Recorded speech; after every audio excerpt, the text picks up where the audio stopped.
কিভাবে আপনার ফোনে ওয়ালপেপার সেট করবেন সেই প্রসেসটি দেখিয়ে দিব ভিডিওতে। তো তার জন্য চলে যাবেন সরাসরি আপনার ফোনের সেটিংসে।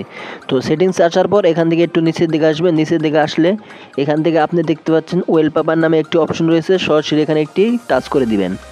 তো এখানে টাচ করার পর তারপর এখান থেকে দেখতে পাচ্ছেন আমার অনেকগুলো ওয়ালপেপার কিন্তু ডাউনলোড করা রয়েছে। তো আমি এগুলো সেট করব না, আমি যেহেতু গ্যালারি থেকে সেট করব সেহেতু আপনাদেরকে গ্যালারিতে সেট করে কিভাবে করতে হয় সম্পূর্ণ দেখিয়ে দিব।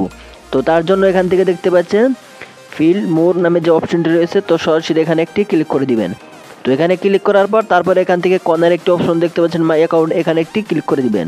তো এখানে ক্লিক করার পর তারপর এখান থেকে দেখতে পাচ্ছেন ওয়ালপেপার নামে একটি অপশন রয়েছে, সরাসরি এখানে একটি ক্লিক করে দিবেন। তো এখানে ক্লিক করার পর তারপর এখান থেকে দেখতে পাচ্ছেন প্লাস নামে যে আইকনটি রয়েছে, সরাসরি প্লাস আইকনে একটি ক্লিক করে দিবেন। তো প্লাস আইকনে ক্লিক করার পর তারপর এখান থেকে দেখতে পাচ্ছেন গ্যালারিতে ক্লিক করে দিলেই সরাসরি আপনার ফোনের গ্যালারিতে চলে যাবেন। তো এখান থেকে একটি যে কোনো ওয়ালপেপার আপনি সিলেক্ট করে নিতে পারেন। তো এখান থেকে আমি একটি ছবি সিলেক্ট করে নিচ্ছি। তো ছবি সিলেক্ট করার জন্য এখানে ক্লিক করে তারপর এই ছবির উপর একটি ক্লিক করে দিবেন। তো ছবির উপর ক্লিক করে তারপর এখান থেকে নিচে দেখতে পাচ্ছেন অ্যাপ্লাই নামে যে অপশন রয়েছে, সরাসরি এখানে একটি ক্লিক করে দিবেন। তো অ্যাপ্লাই ক্লিক করার সাথে সাথে এখান থেকে তিনটা অপশন দেখতে পারবেন। উপরেরটা যদি সিলেক্ট করেন তাহলে আপনার শুধু লকে সিলেক্ট থাকবে। তো 2 নম্বরটা সিলেক্ট করেন তাহলে এটা আপনার হোমে সিলেক্ট থাকবে, যেমন অ্যাপের নিচে যে সিলেক্ট করবে সেরকম সিলেক্ট করবে। তো আপনি এখান থেকে নিচেরটা সিলেক্ট করে দেবেন, তাহলে দুটোই হয়ে যাবে।